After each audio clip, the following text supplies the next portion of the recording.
వస్తుంది, మనోళ్ళు కాకపోతే బెంగళూరు డేట్లో ఎంత వస్తుంది, అంతే తేడా. మెడికల్ కాలేజీల విషయంలో ఎంత దూరమైనా వెళ్ళబోతుందా వైసీపీ? వెళ్ళేది చేసుకోవాలి, పరిగెడతా ఓన్లీ పోరాటానికే పరిమితం అవుతుందా? బేసిక్ గా ఒకటే, ఇక అది పొలిటికల్ పబ్లిక్ డిబేట్ లోకి వెళ్ళిపోయింది. ఇంకా అంత మించి ప్రభుత్వం వెనక్కి తగ్గలేదు కదా. అంటే కోర్టు వరకు వెళ్ళారు కదా, ఏం చేసుకుంటారు, నేలకి గీసుకోవడానికి తప్పించి కోర్టు ఏం చేస్తుంది? ఊరికనే ప్రచారం అది కంటిన్యూ అవుతుంది, అంత మించి ఏం లేదు. ఒకటే, ప్రజలకు ఏదైనా చెయ్యాలన్న చిత్తశుద్ధి మన మనసులో ఉండాలండి. బలవంతంగా మనం గుర్రాన్ని మేత దగ్గరికి తీసుకెళ్ళగలం కానీ గడ్డిని తినిపించలేం.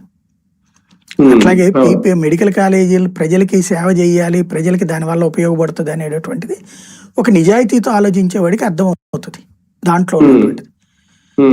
మనం అహంకారపూర్తంగా ఆలోచిస్తా, ప్రైవేట్ వాడే దేశానికి దేవుడు అనేటటువంటి ఒక భ్రమలో బ్రతుకుతా, ఆ భ్రమలోనే ప్రజల్ని బ్రతకమని చెప్తా ఉంటే ప్రజలు ఎంత నాశనం అవుతున్నా మాకు అనవసరం. హైదరాబాద్కి నాశనం చేసుకున్నాం మనం, ఒక తరం 3 తరాలు నాశనం చేసుకున్నాం హైదరాబాద్ పేరుతో.